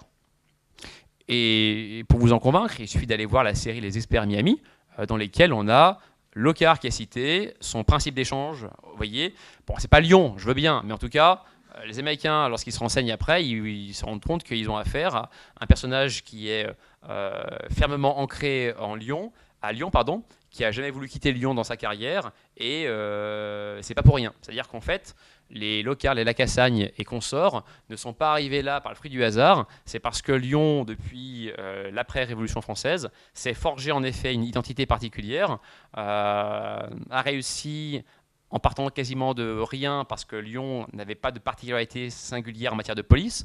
Elle a réussi à construire une identité, première phase, à devenir une capitale nationale, seconde phase, et ensuite à accéder de manière plus ou moins longue à ce rang de capitale internationale qu'elle a retrouvé depuis quelques années. Donc c'est peut-être pas effectivement la caractéristique de capitale qu'on met en avant le plus aujourd'hui. Il est peut-être vrai qu'on met plus en avant le côté capital culinaire, le côté capital médical. Bref, vous verrez le programme très bien fait à l'entrée, parce qu'effectivement, il va vous montrer un petit panel de tout ce dont on serait capital. Mais c'est peut-être, à l'échelle de l'histoire, la capitale qui est la plus certaine, parce que c'est une chose qui vient de loin et qui, en étant confirmée depuis quelques années, a permis effectivement de retrouver quelque chose qui, en fait, avait été là dès la fin 19e. Je vous remercie pour votre attention.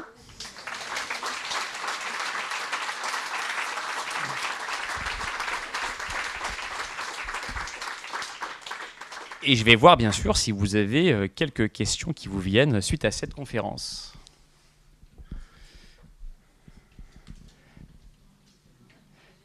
Oui, alors. Si vous le permettez, je voudrais juste rajouter qu'au niveau de la prise technique et scientifique et QLI, on a eu aussi la création du FNAEG, très importante. Fichier national des empreintes génétiques, suite à l'affaire Guy Georges, qui a quand même été un élément moteur. On a eu d'autres services aussi, comme l'odorologie, qui est aujourd'hui quand même une spécialité nouvelle. J'ai travaillé entre 1996, la création, et 2018, le Bataclan. Donc je peux vous en parler. Et je pense que le fichier national des empreintes génétiques a aussi une grosse qualité aujourd'hui qu'on n'a pas parlé, c'est que ça permet de disculper des gens. Il y a des gens aujourd'hui qui ont été en prison, qui vont sortir ou qui sont sortis grâce au FNAEG et grâce à ce fameux fichier. Donc voilà aussi une petite aparté à ce que vous avez dit. Alors, merci. Merci beaucoup, je vais compléter effectivement. Alors le FAED et le FNAEG, c'est un fichier d'empreintes digitales et d'empreintes génétiques qui ont été mis en place dans les années 90-2000 et qui sont issus effectivement de cette fameuse réforme urgentielle, qui ont été faits d'ailleurs au départ plutôt pour les criminels sexuels et qui après a été élargi, si vous voulez, et qui est alimenté à la fois par la police, par la gendarmerie. Donc c'est vraiment un fichier qui est par son alimentation très pratique et qui est même alimenté d'ailleurs pour des infractions du tout venant, c'est-à-dire que ce qu'on appelle les infractions de masse, enfin les crimes de masse en PTS, les infractions quotidiennes, hein, lorsqu'on braque votre cave pour piquer du champagne, eh bien, vous avez malgré tout, même si c'est du champagne de mauvaise qualité qui vient de Lidl, vous avez des relevés d'empreintes qui sont faites dans votre cave pour alimenter le FAED et peut-être par une corrélation d'empreintes, réussir à retrouver par ce vol anodin quelqu'un qui aurait commis un larcin plus conséquent. Un peu comme Al Capone, si vous voulez, qui est tombé pour une histoire de fisc anodine, pour des crimes autres. Et c'est pour ça, effectivement, qu'on a cette PTS de proximité qui permet, par ce FAED et ce FNAEG, effectivement, d'avoir une efficacité qui est très redoutable et qui permet notamment aussi de disculper, parce qu'en effet, on ne le dit pas assez, mais c'est pas seulement braquer les projecteurs sur les suspects, c'est aussi les retirer de ceux qui n'ont rien à voir dans l'histoire. Et c'est vrai que l'histoire est truffée et émaillée de victimes d'erreurs judiciaires. Et c'est pour ça que c'est important effectivement qu'on ait ce système-là, qui n'est pas du tout lié d'ailleurs au relevé d'empreintes que vous faites sur votre carte d'identité. C'est-à-dire qu'en France, on a des garde-fous qui permettent de ne pas mélanger les fichiers et qui font qu'on ne veut pas aller trop loin dans le contrôle des citoyens. C'est pour ça que, contrairement aux Américains, par exemple, eh bien, on n'a pas du tout cette tendance un peu à la Big Brother, si vous voulez, de chercher à aller trop loin dans l'observation des faits et gestes des uns et des autres. Est-ce que vous avez d'autres remarques même à faire s'il n'y a pas de questions ?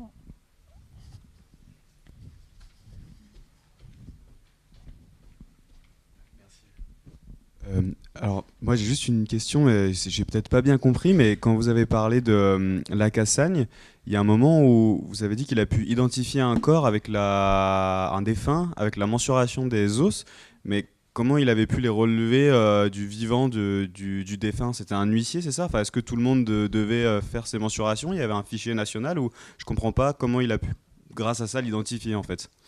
Alors non, parce qu'effectivement, la mensuration, c'était en vue de prévenir la récidive. Donc c'est que les malfaiteurs, et en plus, c'est même pire que ça, c'est que les malfaiteurs hommes adultes. Parce que la mensuration, c'est pas les mineurs parce que les os continuent à croître, et c'est pas les femmes, parce qu'à l'époque, on avait peur qu'on atteigne à la pudeur féminine, et que voilà, il y ait des protestations, et c'est pour ça qu'il y avait qu'une partie de la population carcérale qui était effectivement encartée. Non, en fait, on a pris d'autres éléments. On est allé voir le dentiste, par exemple, de Gouffet, pour, par la dentition éventuellement, retrouver effectivement l'identité de la personne. On a pris plein de relevés. Le tailleur aussi, d'ailleurs, parce que les tailleurs, ils ont les mensurations des costumes, certes, mais mensuration quand même. Un peu comme ce qu'on avait fait à Lyon lorsqu'on a eu la disparition en 1913 du professeur Jaboulet, hein, puisqu'il est mort dans un incendie de train. Et d'après le mythe, ce serait par les indications du tailleur de Jaboulet qu'on aurait réussi à identifier, justement par la mensuration après des restants dans les cadavres qu'il y avait dans le train, qu'on savait que c'était bel et bien Jaboulet qui était effectivement la victime. Donc c'est par ce faisceau de compléments, parce qu'il n'avait jamais été encarté évidemment cet huissier, que Lacassagne a réussi à retrouver son identité. Et comme Lacassagne était l'interlocuteur privilégié de la police, bah voilà, il savait aussi qui avait disparu, qui on cherchait en France ailleurs qu'à Lyon, parce que la malle était une malle parisienne. Donc il savait que la victime était potentiellement parisienne, et c'est comme ça aussi qu'il a pu, avec des données qui étaient les siennes et qui étaient de nature policière, réussir à trouver effectivement ce gouffé. D'accord, merci. Est-ce que vous avez d'autres questions? Merci. Avec les premières empreintes digitales, comment ils faisaient la comparaison pour identifier entre les empreintes digitales qu'ils avaient dans un fichier et puis celles du suspect qu'on retrouvait sur la scène de crime? C'était avec un calque ou comment ils faisaient? Alors, très simplement, la bonne vieille technique du décalque par le scotch était déjà à l'époque utilisée, comme elle l'est encore aujourd'hui, hein, on peut s'en servir. Donc les méthodes finalement, ou la poudre pour révéler les empreintes, mais là c'est pour révéler, c'est pas pour transférer l'empreinte évidemment. En gros, les méthodes d'aujourd'hui étaient déjà quasiment en place à l'époque. Par contre, ce qui à l'époque était problématique, c'était les fichiers. Parce qu'on n'avait pas de FAED, donc c'était un peu compliqué parce que chaque pays avait un peu son habitude de classement. Est-ce qu'on se base sur l'index? Est-ce qu'on se base sur le pouce comme premier élément d'indexation dans le fichier? Comment est-ce qu'on classe les empreintes? Est-ce qu'on prend telle ou telle forme? Enfin bref, il y avait peut-être une quinzaine de méthodes de classification des empreintes. Locard lui-même en a créé une d'ailleurs à l'époque, estimant que la péréquation, c'est-à-dire l'équilibre des types d'empreintes n'était pas le bon. Parce qu'évidemment, si vous avez un fichier où vous avez une catégorie à rallonge et un fichier à côté où il y a une catégorie où il y a 5 fiches qui se courent après, la péréquation n'est pas bonne et on perd du temps dans la recherche. Voire même quasiment on achoppe parce qu'il y a trop de fiches à consulter. Donc c'est ça qui, à l'époque, effectivement, était le vrai problème. Et le second problème, c'était le débat sur est-ce qu'il faut qu'on encarte les gens en relevant une empreinte digitale, celle de l'index par exemple, ou les 10 doigts, et est-ce que dans les fiches, il faut qu'on ait quelque chose qui soit basé sur chaque doigt ou sur les 10 doigts à la fois? En gros, est-ce qu'on doit mettre en œuvre un système monodactylaire ou décadactylaire? Et ça a été un débat notable parce que le décadactylaire, si vous voulez, les 10 doigts de la main, c'est peut-être la porte ouverte vers l'encartement de tous les citoyens. Parce qu'on pourrait imaginer que tous les citoyens passent effectivement à la moulinette et qu'ainsi on ait tous les Français dans le fichier et qu'on puisse comme ça, en cas de problème, tranquillement vérifier effectivement à qui on a affaire. Et évidemment, ces deux problèmes se sont confrontés aussi à une réalité, c'est que les malfaiteurs sont très mal élevés et quand il y a un crime ou un vol, eh ben, ils ne font pas l'effort de mettre une belle empreinte sur une surface lisse. Il y a une convexité, il y a un fragment d'empreinte, ou alors la personne a bougé, donc l'empreinte est un peu déformée. Enfin bref, c'est quelque chose qui perturbe un peu la corrélation qu'on peut faire entre la trace et le fichier. Et c'est pour ça aussi, effectivement, qu'on a à l'époque une efficacité qui est bien moindre que celle qu'on peut avoir aujourd'hui.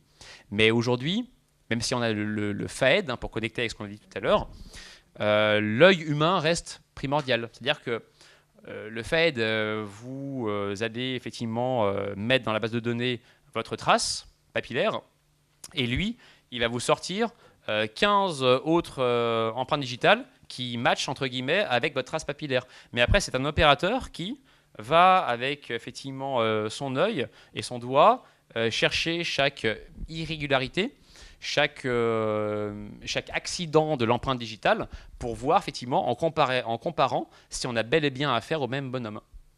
Et c'est pour ça qu'on a aussi d'ailleurs un élément qui est combien d'irrégularités permet d'être certain d'avoir affaire au même bonhomme. Est-ce qu'il y a un chiffre à retenir, etc. C'est pour ça qu'on a eu notamment cette règle dite des 12 points de comparaison qui avait notamment été trouvée par Edmond Locard. Merci. Autre question peut-être? J'ai mauvaise conscience de vous voir courir. Je propose Mais de vous avez passer bien, le oui, micro. vous avez raison, oui. Donc si quelqu'un... Une petite question juste sur votre parcours professionnel. J'ai cru comprendre que vous avez rédigé une thèse doctorale sur Edmond Locard. Qu'est-ce qui vous a poussé à aborder ce sujet en fait Eh bien, c'est les romans policiers. Puisque j'étais très classique, fan de Sherlock Holmes, etc. Voilà. Et il faut savoir que ces romans policiers évoquent déjà la police scientifique. C'est-à-dire que les premiers Sherlock Holmes, ils mettent en avant Bertillon comme étant quelqu'un qui, en France, au même moment que Sherlock Holmes, a des techniques tout à fait innovantes. Fantomas aussi. Les premiers Fantomas, ils évoquent Bertillon. C'est pour ça que dans les Fantomas films qui ont été faits ensuite, on a du portrait robot, etc. Parce qu'il y a toujours eu un lien particulier qui s'est établi entre le romanesque et la réalité. Donc voilà, donc c'est le roman finalement.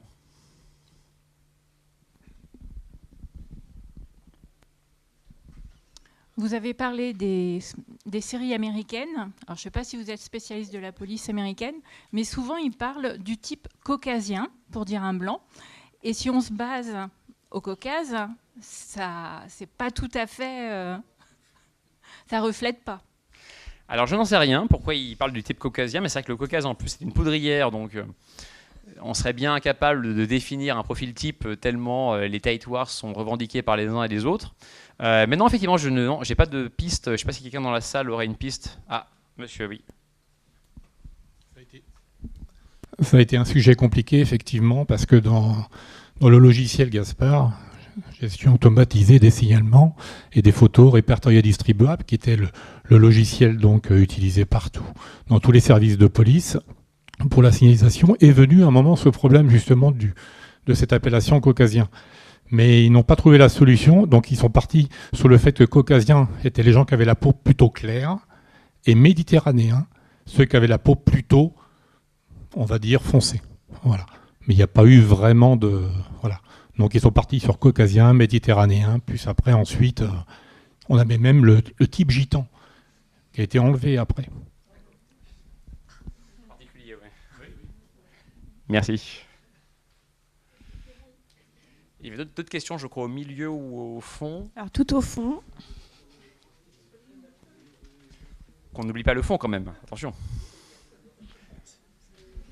Oui, alors j'ai encore une question. C'est sur quand vous avez parlé du FAG, sur les empreintes, est-ce que c'est FAG ou FEG, je ne sais plus, mais est-ce que c'est... le FAED et le FNAIC, ouais. Alors, est-ce que du coup, ils ont que les gens qui sont des récidivistes qui ont mis leur empreinte, ou est-ce que par exemple, il y a un accès avec tous les passeports biométriques aujourd'hui, avec les empreintes digitales? Alors non, c'est ce que je vous ai dit, c'est que on sépare en France... Ah oui, c'est séparé. Oui. Voilà.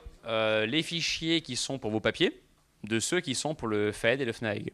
Donc rassurez-vous, vous n'êtes pas dans le FAED, enfin, sauf si vous avez commis un crime, mais non, bon, non, ça, on ne le saura peut-être pas ce soir. Et je vous conseille un manga qui s'appelle Moriarty, si vous voulez continuer sur Sherlock Holmes. Voilà. Merci. Est-ce que vous avez d'autres questions, d'autres remarques? Oui, devant. Je n'arrête de vous faire du sport. Merci. C'était pour revenir sur Bertillon, en fait. Bon, il se trouve que j'ai visité le musée de l'école de police et j'ai vu ce tableau avec plein de photos d'oreilles et je me dis, à quoi ça a servi? Est-ce que ça a vraiment été utile? Est-ce que ça a servi? Mais bien sûr, parce que... Alors, ce que vous avez vu, c'était la vitrine d'enseignement des policiers. où on montrait une oreille, où on montrait la forme du nez de profil, pour que les policiers puissent se rappeler et appliquer le vocabulaire qu'ils avaient appris lors de leur formation, notamment lorsqu'ils avaient passé le brevet de portrait parlé. Et donc voilà, à l'ENSP, effectivement, on a 2 pièces même, on a une armoire en 2 parties qui nous permet d'avoir vraiment tel quel ce qui était donné en formation aux policiers. Et l'oreille, effectivement, Bertillon l'avait choisie parce que très caractéristique de chacun. Votre oreille, c'est un peu votre marqueur principal. Même si elle augmente avec l'âge, etc. Enfin bref, il y a des évolutions morphologiques, même pour l'empreinte digitale, avec l'âge, elle se déforme un petit peu. Elle n'est pas tout à fait pareille, mais c'est un moyen très sûr, effectivement, d'identifier. Et ce qui est très drôle, c'est qu'on est revenu un peu à ce système il y a quelques années, lorsqu'on s'est rendu compte que la bonne vieille technique du cambrioleur, qui était de plaquer l'oreille contre la porte pour savoir s'il y avait quelqu'un, était encore en usage. Et c'est comme ça qu'on a encore des relevés effectivement oculaires qui sont faits par la police. Alors c'est pas forcément légion en termes de moyens de résoudre une affaire, si vous voulez, mais en tout cas, oui, il y a eu une sorte de retour à l'oreille qui s'est opéré assez récemment en matière de police scientifique. Une question au fond.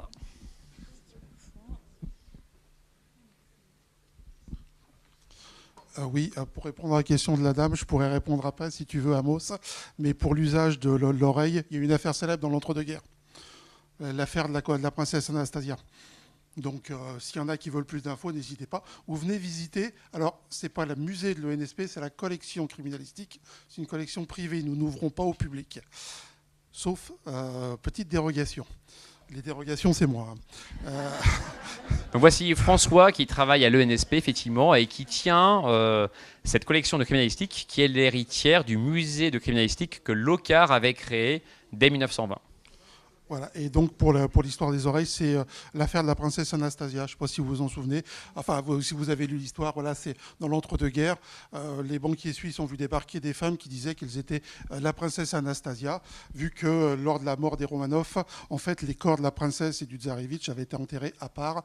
Et donc, il y a toute une légende comme quoi la princesse aurait été vivante. C'est pour ça que Disney en fait des dessins animés.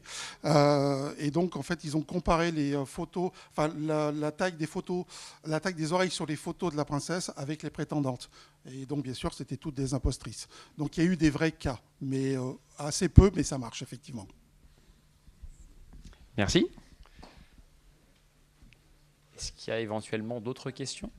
Oui, devant. Oui, bonsoir. Merci déjà, parce que c'était passionnant. Vous aviez parlé tout à l'heure de Lombroso à Turin, et avec sa théorie du criminel né. Donc c'est une sorte de théorie un peu déterministe, avec qu'on pourrait dire peut-être un peu raciste quand même. Et je voulais savoir dans quelle mesure,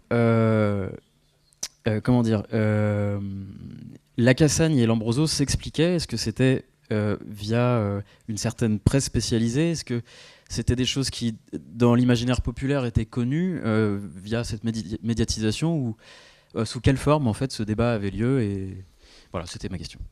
Alors, ce n'est pas un débat populaire. C'est qu'effectivement, le commun du mortel n'a pas accès à ce genre de débat qui se fait déjà de manière épistolaire. Si vous allez à la Pardieu, allez voir le fond Lacassagne, vous avez les lettres échangées entre Lacassagne et Lombroso. Et là où le débat était public, c'est dans les archives tenues par Lacassagne et Lombroso, donc archives d'anthropologie criminelle pour Lacassagne, et également lors des congrès de criminologie, où chaque camp s'écharpait avec des discours, des attaques vis-à-vis de l'autre camp.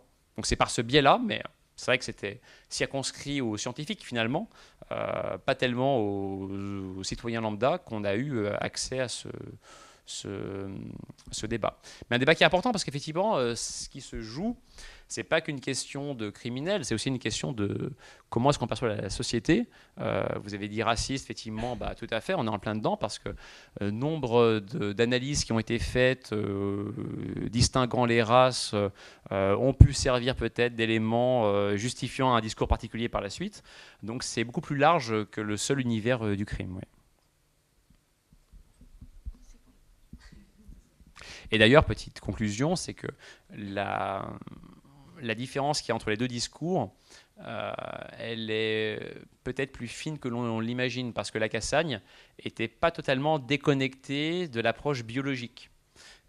En effet, lorsque la Cassagne parle d'environnement qui explique le crime, c'est aussi de l'alimentation, etc. Donc c'est pas qu'une question de société même, si vous voulez. Pour ça que quand on oppose les deux, la différence n'est pas si fondamentale que l'on l'imagine. Et c'est même plus peut-être une opposition de caractère et une opposition clanique qu'une vraie opposition idéologique, celle qui, à l'époque, sépare la France de l'Italie. Ouais, merci. Ce qui me fait penser, il y a quand même, vous avez montré Le Petit Parisien tout à l'heure, donc c'est une de journal illustré qui finalement, d'une certaine manière, est une fabrique d'imaginaire un petit peu entre le Vaurien de Paris, qui est presque un personnage de Scanner. Et là aussi, il y a une sorte de fabrique un petit peu d'un archétype de criminel. C'est-à-dire c'est forcément les classes laborieuses qui sont dangereuses. Et j'aurais aimé aussi là savoir dans quelle mesure en fait cet archétype a influé sur la résolution on parlait de disculper des gens, etc. Finalement, c'est ce biais-là, ça crée en fait des biais aussi pour la personne qui enquête ou l'équipe qui enquête. Et je me demande si ça c'est une vue de l'esprit ou si c'est... Et ça aussi, ça diffracte plein de thèmes en fait dans la société. Donc là, je suis le type classique qui est en fait en train de vous dire c'est pas tant une question, mais plutôt une remarque que je vous fais. C'est toujours le dernier qui pose la question qui fait ce truc-là. Mais du coup, voilà, ça me fait penser et ça n'est même pas une question. Mais ouais, qu'est-ce que... Mais vous avez raison, c'est-à-dire que il y a un imaginaire qui se construit par rapport à une réalité et qui va influencer la réalité. C'est-à-dire que les policiers de l'époque, effectivement, comme on parlait du caucasien et des archétypes qu'on peut se construire, ils vont peut-être avoir une réaction un peu plus naturellement hostile par rapport à tel profil. Alors l'époque change. C'est-à-dire que la fin 19e, début 20e, c'est les Italiens qui sont les grandes cibles. Les Maghrébins, ça partait des années 1930 plutôt. Voyez, enfin, chaque époque a son profil un peu cible. Et c'est vrai que nombre de policiers, un peu comme aujourd'hui d'ailleurs, hein, sont plutôt accusés de professer des idées un peu, pas forcément racistes, mais de droite, voire d'extrême droite. Donc l'idée qu'on peut avoir aujourd'hui du policier à droite, ce qui est très schématique, hein, il trouve un certain fondement. Mais je dis un certain fondement parce que on se rend compte que lorsqu'on voit des parcours comme celui de Locard, on se rend compte qu'ils ont recours à un langage particulier, un langage archétypal, et peut-être des remarques un petit peu à la volée, du moins c'est ce qu'on pourrait imaginer, mais que dans leur fort intérieur, ils sont beaucoup plus complexes dans leur analyse de la situation. En gros, il faut se méfier de l'image du flic de droite qui vote RN et qu'on pourrait avoir aujourd'hui encore, et qui est beaucoup plus complexe lorsqu'on regarde l'histoire et qu'on scrute effectivement ce rapport entre l'imaginaire, la réalité et l'interaction qu'il y a entre les deux. C'est suffisamment scientifique pour plus être finalement Peut-être. Oui, tout à fait. Alors je vois que l'heure tourne et qu'on a dû peut-être dépasser. Est-ce qu'il y a une dernière question? Une toute dernière peut-être au fond? Oui. C'était pour rebondir sur la dernière remarque par rapport au Petit Parisien. C'est que en fait cet imaginaire, c'est revu comme Le Petit Parisien ou même L'œil de la police. Elles ont en fait été aussi créées en réaction à l'attraction de la population de ces crimes qui sont un petit peu extraordinaires. Et donc l'un rebondit sur l'autre, c'est-à-dire qu'on crée ces revues pour le grand public. Le grand public les lit, puis ensuite dans les témoignages, ça va influer forcément. Et c'est comme ça aussi qu'on voit qu'on a des revues comme Le Petit Parisien qui se crée, et ensuite on a des revues comme L'œil de la police qui vont être créées en réaction, qui vont être un petit peu moins fantastiques sur les affaires, et notamment le côté aussi un peu scientifique ou rocambolesque de certaines affaires. Merci beaucoup, je vous propose de clore la soirée. Merci.